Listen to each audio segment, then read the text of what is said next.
My friend's mom said it was just curiosity. I replied, then let's never stop wondering. What happens next changed everything between us. The first time I really noticed her, it wasn't dramatic.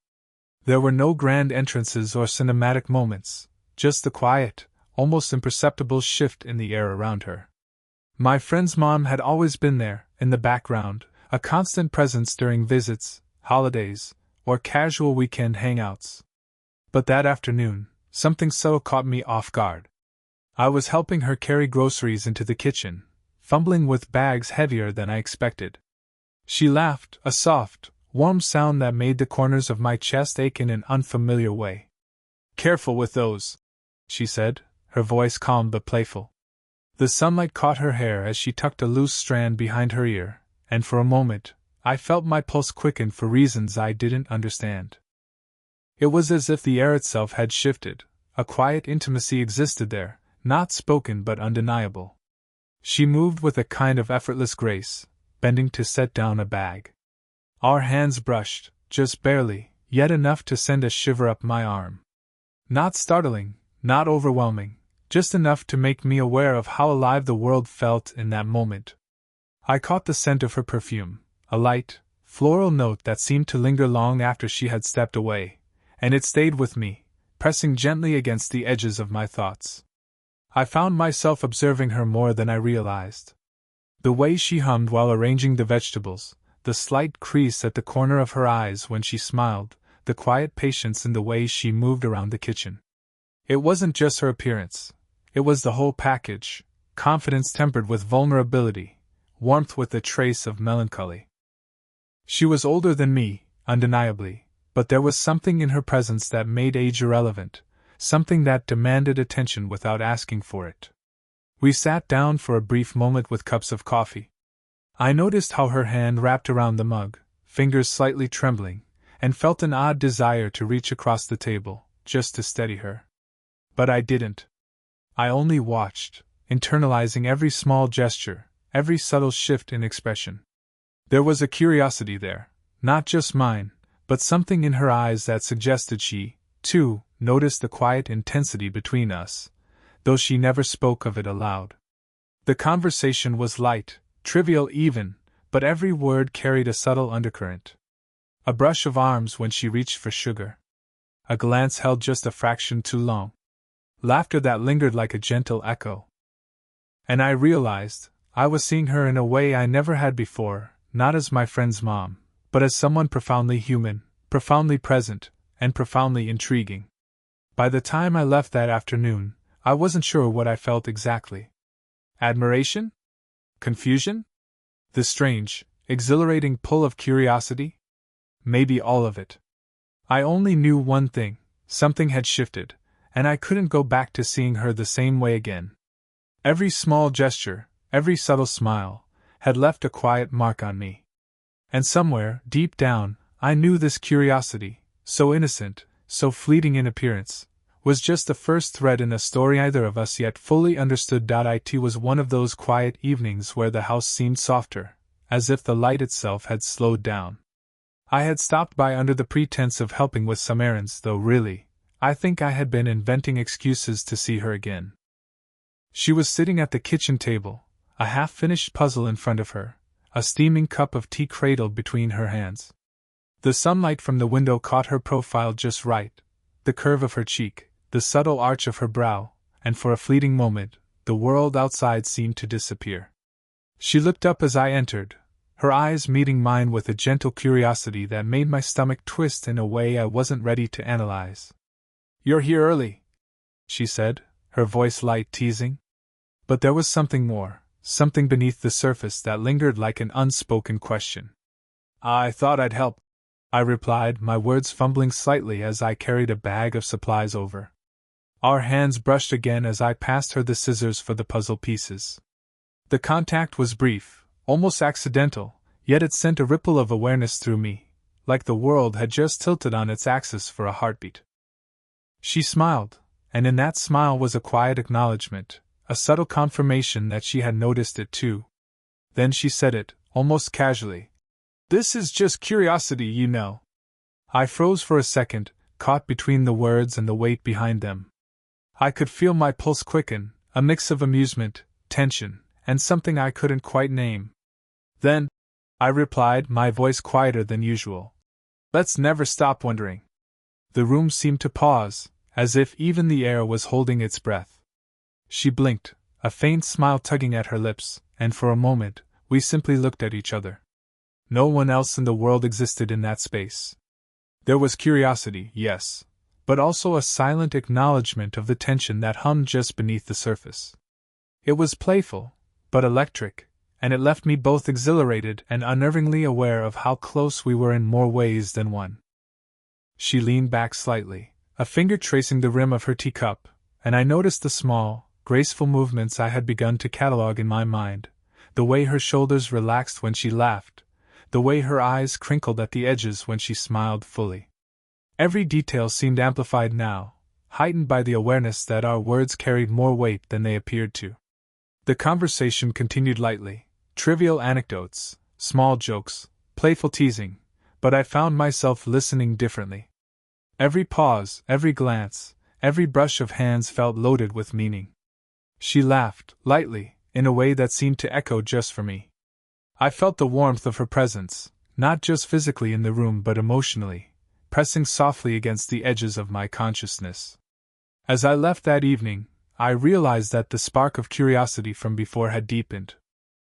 It wasn't just fascination anymore, it was an unspoken connection, a subtle tension that hinted at something neither of us was ready to name but both were aware of. And just like that, our words, simple, casual, yet charged, had opened a door. A door neither of us fully understood, but one we were both quietly eager to explore. By now, being around her had become both comforting and unsettling, a strange mixture I didn't fully understand. I found myself noticing the little things, gestures and habits that had previously gone unnoticed, but now felt deeply significant. She was no longer just my friend's mom. She had become someone whose presence lingered in my thoughts long after I left her house. It began with small details. The way she hummed softly while folding laundry, as if the rhythm of the song matched the quiet steadiness of her thoughts. The way she tilted her head slightly when listening, eyes narrowing just enough to show full attention, making me feel like every word I spoke truly mattered. I caught myself lingering near her, pretending to help with chores, when really I just wanted to observe the subtle curve of her smile, the way her fingers brushed against fabric as she moved, and the faint warmth that radiated from her whenever she was near. Our hands brushed more often now, always casual, but enough to make me acutely aware of the sensation, the softness of her skin, the gentle pressure of her palm against mine, the brief, almost imperceptible shiver that ran through me. Each touch carried a quiet electricity, like a secret pulse that only we shared. It was thrilling, but I had to remind myself constantly of boundaries. I was careful, respectful, yet intensely conscious of every subtle shift in her expression when our proximity lingered. There were moments when she seemed unaware of my scrutiny, like when she spoke to someone on the phone, her voice warm, confident, yet tinged with vulnerability. I noticed the small gestures that betrayed her humanity, the way she tucked her hair behind her ear, the way her shoulders slumped just slightly after a long day, the faint crease at the corner of her eyes when she smiled genuinely. Every detail became a thread, weaving an emotional tapestry I couldn't look away from. Even her presence in silence held weight.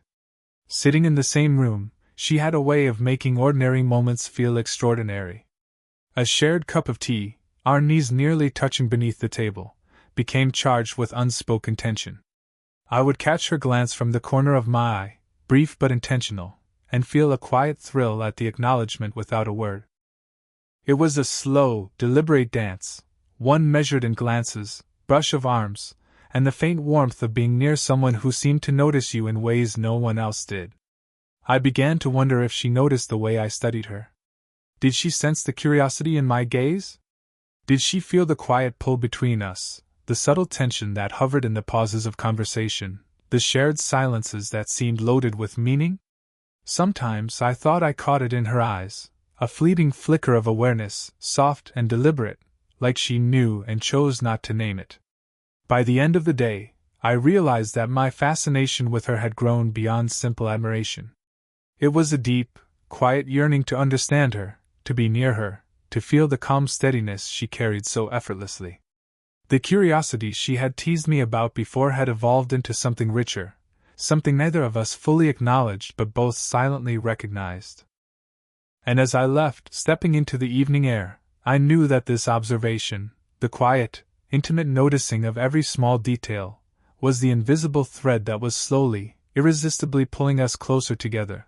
The day of our first real, quiet confession arrived not with fanfare but in the softest of ways. It was an ordinary evening, the kind that usually passed unnoticed, yet somehow, the air between us felt charged, taut with unspoken understanding.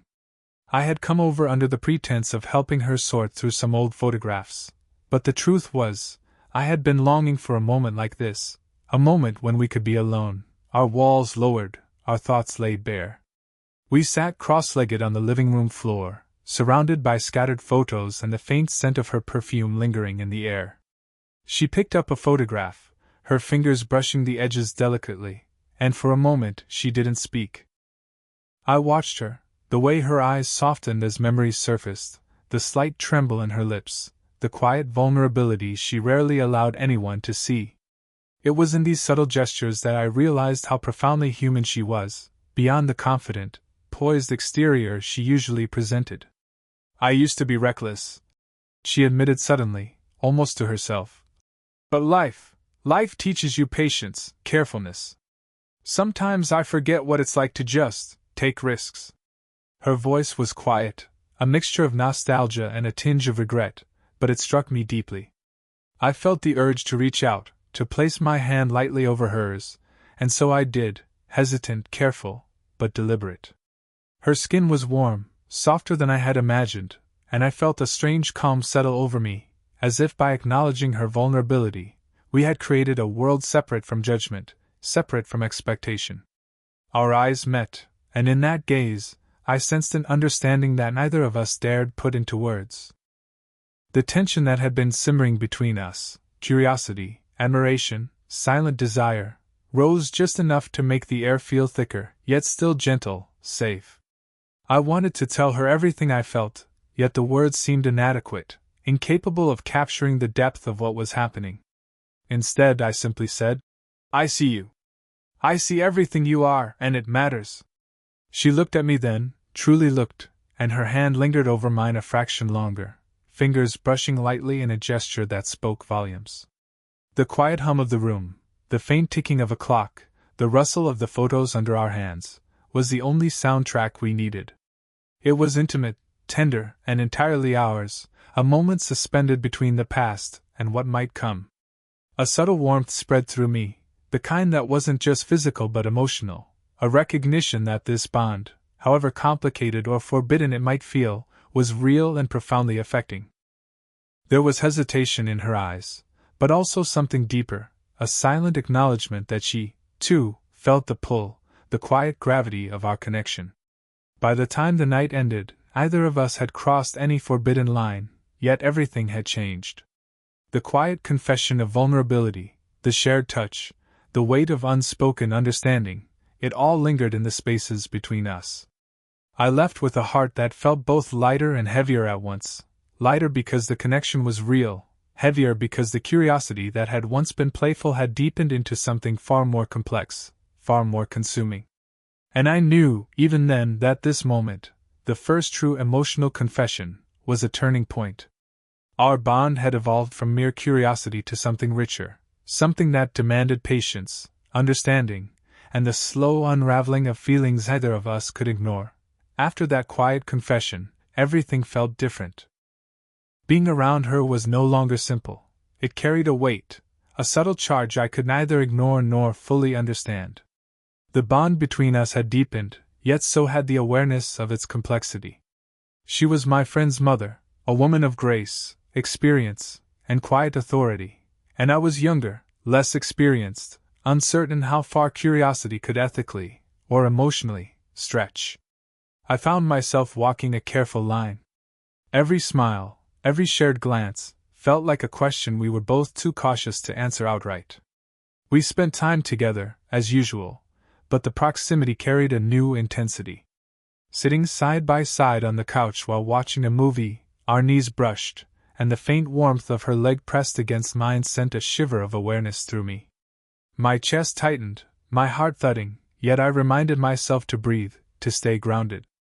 She seemed equally aware, her hand occasionally shifting just a fraction closer, a subtle, unspoken test of boundaries. The hesitation was not just about propriety, it was internal, emotional, and deeply human. Every time I caught her eye lingering a second too long, I felt a pull of desire tempered by restraint. Every shared laugh, every moment of casual touch, carried the weight of what we couldn't name. And yet, it was the restraint that made each encounter so intensely alive. The tension between curiosity and caution was almost tangible, like a string pulled taut, vibrating with potential. One evening, as we sat at the kitchen table organizing some paperwork, I noticed her shoulders slumped slightly after a long day. I wanted to reach out, to place a reassuring hand on hers, to offer comfort without expectation. But I paused, aware that even this small gesture carried implications far beyond its simplicity. Instead, I let my fingers brush against hers just enough to acknowledge presence and care. Her eyes met mine, and in that gaze was a quiet gratitude, a recognition of the tension we both felt. It was intimate, but safe, delicate, like a fragile flame we refused to extinguish or recklessly fan. The hesitation extended beyond physical closeness. Every conversation was measured, each word considered. We spoke in layers, our dialogue carrying more meaning in pauses, in glances, in subtle inflections than in the sentences themselves. I caught myself lingering near her, studying her expressions, savoring the quiet connection, all while knowing that moving too quickly could shatter the fragile trust we were building. And yet, the pull was undeniable. I found myself craving the comfort of her presence, the steady warmth she exuded, and the subtle acknowledgement that our connection was mutual. It was a delicate dance, a slow and careful balancing act between desire and respect, curiosity and conscience.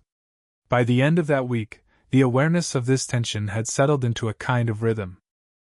I recognized it as a space both safe and charged, a private world where unspoken feelings could exist without judgment, a momentary reprieve from the realities outside. The hesitation wasn't frustration, it was the thrill of slow discovery, the careful acknowledgement of a connection that neither of us could rush. And in that restrained, measured way, we were learning to navigate something far more profound than curiosity, a bond that demanded patience, awareness, and the courage to remain emotionally honest, even when every glance, every touch, whispered of a desire we both felt but dared not fully claim. The weeks of hesitation, quiet observation, and playful curiosity had led us to a space that felt simultaneously fragile and profound. It wasn't a dramatic turning point. There were no confessions shouted across a room or grand gestures. Instead, it was in the small, unspoken acknowledgments that we began to understand one another fully, where gestures, glances, and silences carried the weight words could not. We were sitting on the porch one late afternoon, the sunlight slanting through the leaves and casting dappled shadows across her face. A gentle breeze carried the faint scent of her perfume, mingled with the warm, earthy aroma of the garden. I was sketching absent-mindedly in my notebook, and she was arranging flowers in a small vase. Our conversation drifted lightly, covering everything and nothing, childhood memories, favorite books, the weather. Yet beneath it all, an undercurrent of understanding flowed, a mutual recognition that the bond between us had shifted. I noticed how her hand moved when she tucked a loose strand of hair behind her ear, and without thinking, I reached out, gently brushing it aside. Our eyes met, and for a heartbeat, everything paused. The warmth of her gaze, the slight upturn of her lips, conveyed more than words ever could. My hand lingered near hers for a moment, a subtle acknowledgement that we both knew, this connection, delicate as it was real. It wasn't about desire in a physical sense. It was about the intimacy of being truly seen. I could feel her calm steadiness, the quiet assurance that I mattered to her in ways neither of us had admitted aloud. And in that awareness, my own hesitations, the uncertainty, the fear of crossing lines, began to ease. The curiosity that had sparked our first meaningful interaction had evolved into trust, into understanding, into something profoundly comforting. We laughed softly at a shared joke, the sound mingling with the rustle of leaves and the distant chirping of birds.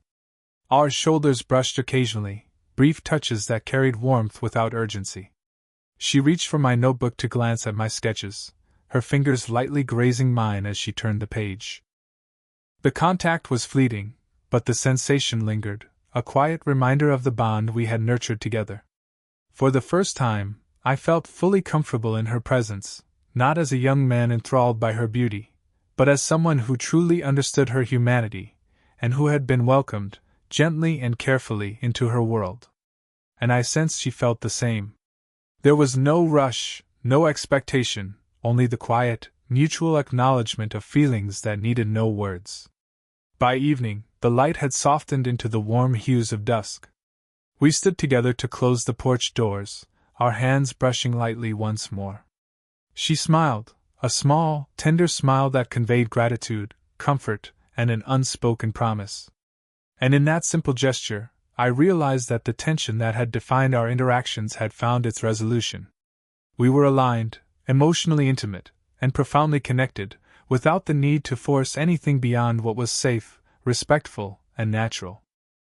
As I walked home that evening, I carried with me the gentle warmth of our closeness, a subtle reassurance that our bond, slow, patient, and deeply human, had found its place.